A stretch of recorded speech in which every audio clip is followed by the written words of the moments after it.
ഇതേതാ സ്ഥലം? മരുന്ന് ഇതല്ല ജേക്കബേ, ഇതേതാ സ്ഥലം? അതാണ് മരുന്നപ്പാടം.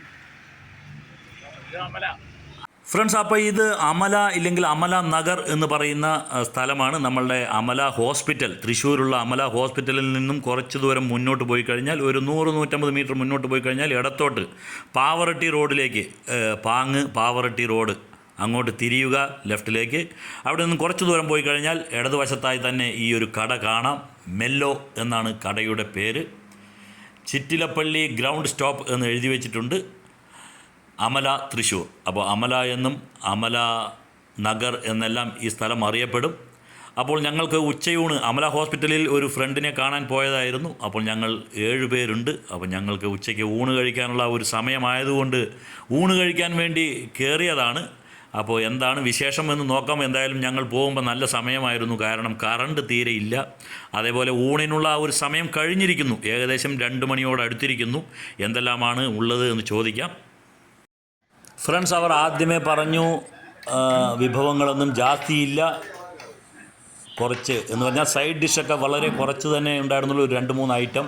അതിലൊരു മാങ്ങ തേങ്ങയും കൂടെ ചേർത്തി ഒരു സമ്മന്തി, വേറൊരു കറി, പിന്നെ ഒരു തോരൻ അല്ലെങ്കിൽ മെഴുക്ക് പുരട്ടി, കായയും ചേനയുമാണെന്ന് തോന്നുന്നു. അങ്ങനെ ഒരു 2-3 ഐറ്റം മാത്രമാണ് ഉണ്ടായിരുന്നത്. പിന്നെ അച്ചാറൊക്കെ ഉണ്ട്. പിന്നെ അവർ വേണമെങ്കിൽ നമുക്ക് നത്തോലി ഫ്രൈയും ബീഫ് ഫ്രൈ, അതേമാതിരി കോഴി ചിക്കൻ ഫ്രൈ, അങ്ങനെ 2-3 ഐറ്റം തരാമെന്ന് പറഞ്ഞു. അപ്പോൾ ഞങ്ങൾ അതും കൂടെ ഓർഡർ ചെയ്തു. പക്ഷേ വിശപ്പിൻ്റെ കാഠിന്യം കൊണ്ട് ചോറ് വരുന്നതിന് മുമ്പ് തന്നെ നമ്മൾ ഈ ഓരോ കറികളും ടേസ്റ്റ് ചെയ്ത് നോക്കി. ഒന്നും പറയാനില്ല. ഈ സമ്മന്തിയാവട്ടെ, തേങ്ങയും മാങ്ങയും കൂടെ ചേർന്നത്, അതേമാതിരി വഴുതനങ്ങ ഇട്ടിട്ട് ഈ ഒരു കറി, അത് തീയലാണെന്ന് എൻ്റെ ഒരു ഫ്രണ്ട് പറഞ്ഞു. പക്ഷേ തീയലിനൊന്നും അല്ല, അത് വേറെ എന്തോ ഒരു നല്ലൊരു ടേസ്റ്റാണ്, അപാരമായിട്ടുള്ള ടേസ്റ്റ്. അപ്പോൾ ചോറ് വരുന്നതിന് മുമ്പ് തന്നെ ആ കറികളിൽ ഏറെയും കഴിഞ്ഞിരിക്കുന്നു. ചോറിൻ്റെ കൂടെയും മെയിൻ എന്തെങ്കിലും സാമ്പാറോ ഇല്ലെങ്കിൽ മീൻ കറിയോ വരുന്നതിന് മുമ്പ് തന്നെ ഈ ഒരു സൈഡ് കറികൾ കൂട്ടി തന്നെ ആദ്യത്തിൽ വന്ന ചോറ് ഞാൻ ഫുള്ളും തീർത്തു. പിന്നെ ഒരു പപ്പടം കൂടെ തന്നു. അതിന് ശേഷമാണ് ഞാൻ ആദ്യത്തെ ആ ചോറ് തീർത്തതിന് ശേഷമാണ് ഈ നത്തോലിയും ബീഫും ഇതെല്ലാം വന്നത്. പക്ഷേ ഒരു കാര്യം പറയട്ടെ, ഈ നോൺ വെജ് ഐറ്റംസൊക്കെ ഒരു ആവറേജ് എന്ന് പറയാം, അല്ലാതെ വലിയ ടേസ്റ്റ് എന്നൊന്നും പറയാൻ പറ്റില്ല. ബാക്കി ആ വെജിറ്റേറിയൻ സാധനങ്ങളെല്ലാം തന്നെ കിടിലമായിരുന്നു. ഊണും കഴിഞ്ഞ് ഞങ്ങൾ അവിടെ നിന്നും ഇറങ്ങി നേരെ ഇനി ഒരു ഫ്രണ്ടിൻ്റെ വീട് കൂടെ സന്ദർശിച്ച് നേരെ പാലക്കാട്ടേക്ക് പോകേണ്ടതുണ്ട്.